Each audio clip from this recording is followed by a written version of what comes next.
You, please tell me, what is wrong with people?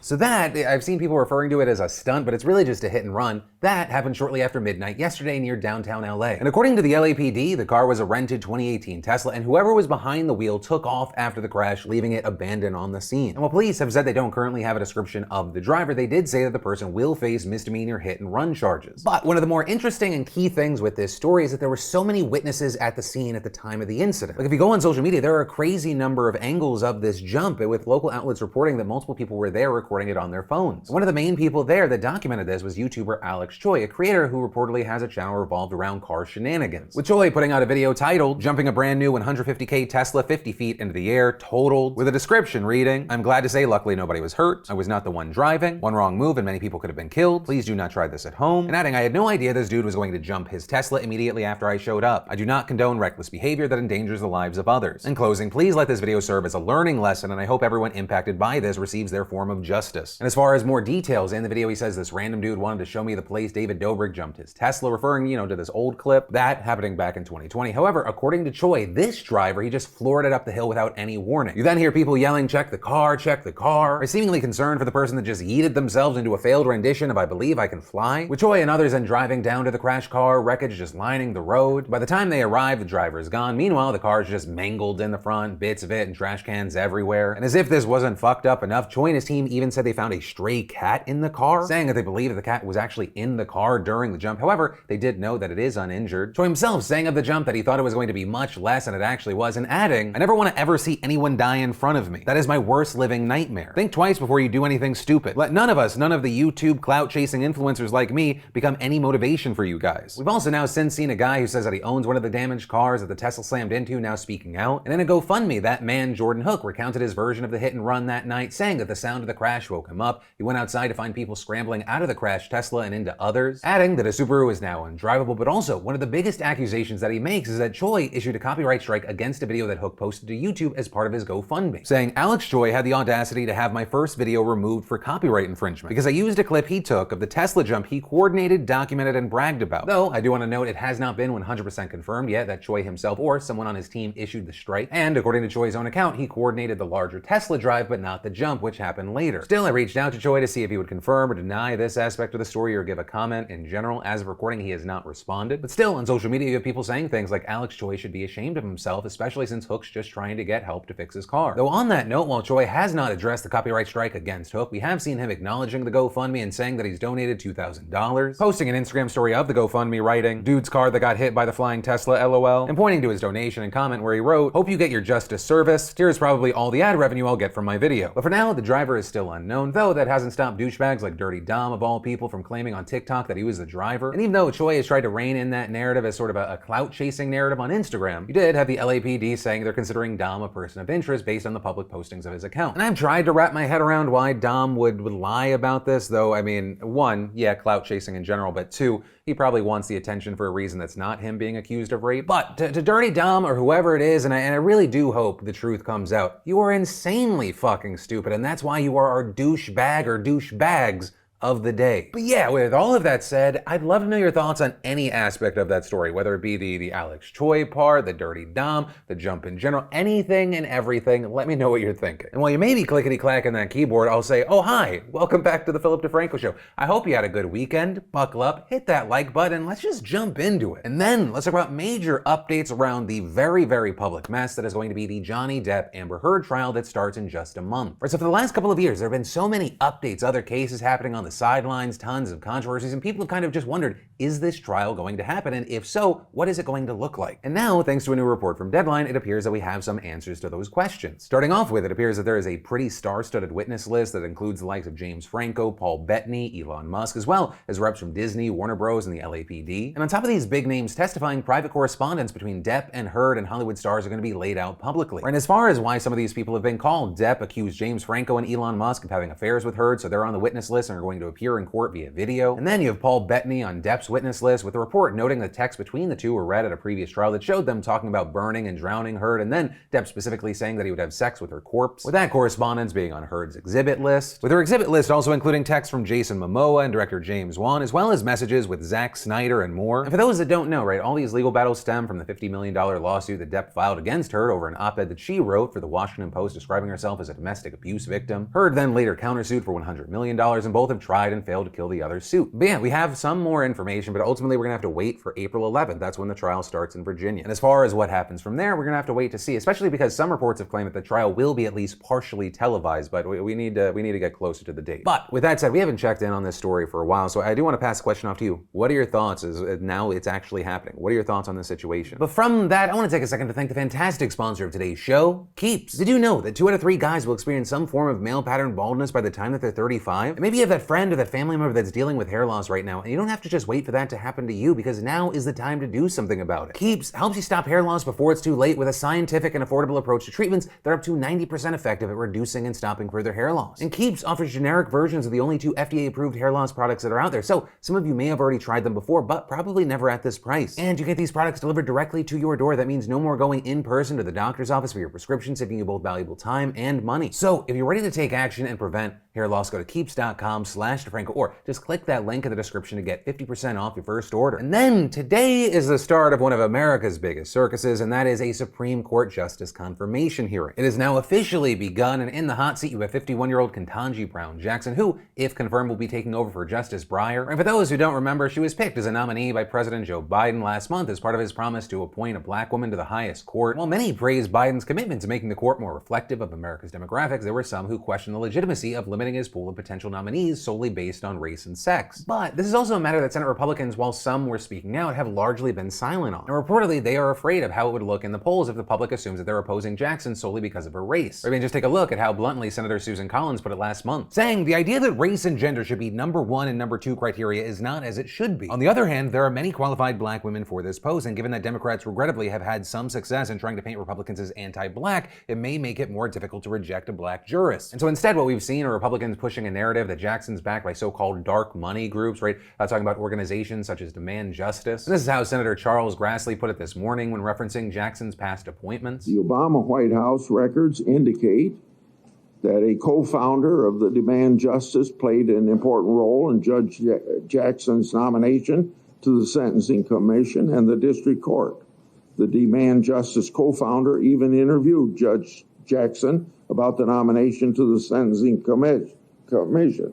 It would be helpful to know what Demand Justice co-founder learned from that process and why they strongly support Judge Jackson. However, there is a glaring issue with this narrative, and that's because all the Supreme Court justices lately have been pushed with the help of dark money groups. This is true whether it is a liberal or a conservative justice, and while Demand Justice appears to be backing liberals, on the conservative side you have the Federalist Society. But also, beyond having a hand in the nomination process, these groups don't seem to have any power over a justice once they're on the bench. Or because once they're appointed, justices are pretty much unshackled, and we've kind of seen that to a certain degree with Kavanaugh and Barrett becoming what's been referred to as the ideological center of the court, voting against other conservative members at a higher rate. But all that said, the questions won't just be about alleged ties to Demand Justice. There will also be plenty of questions about her judicial record and views. And so as far as who is Judge Ketanji Brown Jackson, I mean, some of the things we know. She's from Miami, Florida. She's been serving on the Federal Circuit Court in DC. In total, she's been a federal judge for about 9 years, and before that was a clerk for Breyer, a public defender, and had a private practice. And the thing is, the bulk of the Senate already knows a lot about her, including all her appointments in the past. I mean, this will be the 4th time the Senate has scoured her record, with her judicial philosophy pretty well attested to, with over 600 decisions across various types of cases. And as for her record, you can expect to hear a lot about her decisions on crime, which Republicans claim she is weak on. Or leading up to the hearings, you had Senator Josh Hawley going around saying, the facts are the facts. Judge Jackson's sentence below the sentencing guidelines for every single child porn offender that has come before her. And in an op-ed pointing to a case where she sentenced a man uploading this type of content to just 3 months in prison rather than the normal 8 to 10 years. However, we've seen pushback against this from the likes of White House Press Secretary Jen Psaki, pointing out that, quote, in the vast majority of cases involving child sex crimes, the sentences Judge Jackson imposed imposed were consistent with or above what the government or U.S. probation recommended. But beyond that, there will also likely be scrutiny about her past work, with Republicans already setting up questions about her decision to represent detainees at Guantanamo Bay, with Senator John Cornyn telling CNN, if somebody is assigned to a job as a young lawyer, you don't get to pick and choose your clients. But if you're volunteering for it because you're a true believer, that's a little different. However, this could also be flipped to be a testament to how much she believes in the constitutional right that everyone get fair representation. Right, for example, most praised President John Adams for his decision to defend the British soldiers from the Boston Massacre when he was an attorney due to this exact same belief. But all that said, this entire process will likely take some time, with the hearing alone set to last 4 days. So yeah, from that, we'll just have to watch, wait, and see if Jackson will be our newest Supreme Court justice. And then let's talk about the awful, tragic news coming out of southern China today, with flight MU-5735, a passenger plane carrying 132 people, taking off this afternoon local time for a flight to Guangzhou. But an hour and a half later, the airport's app marked the plane out of reach, and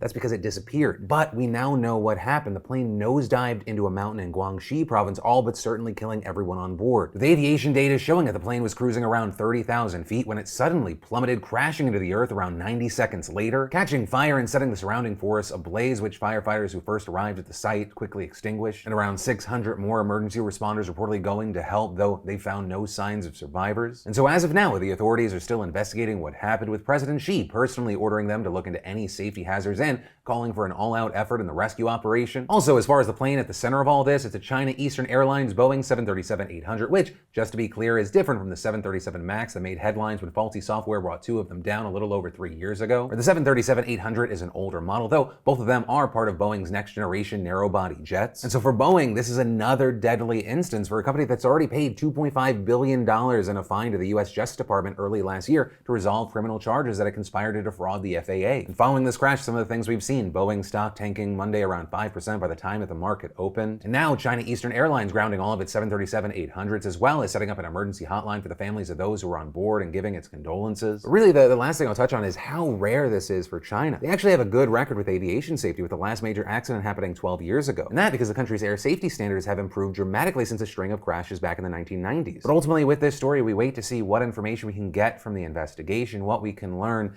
and in the meantime, our well wishes go to those affected. And then, of course, let's talk about updates in Ukraine as Russia's war enters its 26th day. As the fighting continues across the region, we've seen Russia continuing what appears to be nothing more than just senseless attacks on civilian infrastructure and neighborhoods. On Sunday, Russia launched a missile strike on a major shopping center in Kyiv, leaving much of the area in rubble and killing at least 8 in what's been described as one of the strongest bombings of Ukraine's capital since the beginning of the invasion. And with this, you had the mayor of Kyiv imposing a curfew on the city, requiring all residents of the capital to stay at home or in shelters from 8 p.m. on Monday to 7 a.m. Wednesday, and mandating that all stores, pharmacies, gas stations, and government offices close on Tuesday, with the mayor insisting that the shopping center attack is not a coincidence, saying that Putin wants to starve the civilians to make them pressurize their leaders. Right, and with this latest strike, as well as others on apartment buildings, residents in the capital are worried that if Russian forces continue to close in, Kyiv could see attacks like those in Kharkiv and Mariupol, where Russia has launched onslaughts on civilian populations to make up for slow progress in the region. And that concern is especially heightened as British defense officials have warned that Kyiv remains Russia's primary military objective, and adding that troops are expected to prioritize an attempt to encircle the city in the coming weeks. Also, on the note of major military objectives, I want to hit on updates in Mariupol. Right after weeks of attacks on the strategic southern port city, we saw Russia yesterday offering an ultimatum, saying if the city surrenders, it will allow civilians to leave and humanitarian aid to enter. Though on Monday, Ukrainian officials rejected the ultimatum, but you did see Ukrainian President Zelensky saying he would be open to negotiations to end the fighting. But it's also unclear how sustainable the situation on the ground is. Right, according to reports, hundreds of thousands of civilians remain trapped in the city with no electricity and rapidly diminishing supplies of food and water. Meanwhile, Ukrainian military and city officials have said that the battle has devolved into street-to-street guerrilla fighting, and the Russian forces have encircled the city and are currently occupying all civilian neighborhoods, with a top EU diplomat going as far to accuse Russia of committing a massive war crime in its attack of Mariupol. And understand, what happens here is absolutely massive. If Russia seizes Mariupol, it could mark its first real strategic victory in a war that has resulted in stalemate after stalemate on many other fronts. Which, on that note, while Russia has ramped up shelling in recent days, a U.S. defense official told reporters that Russian forces have shown almost no signs of advancing into Ukraine over the last week. And to that point, as the Russian military remains stalled around many areas and have failed to take control over any major cities,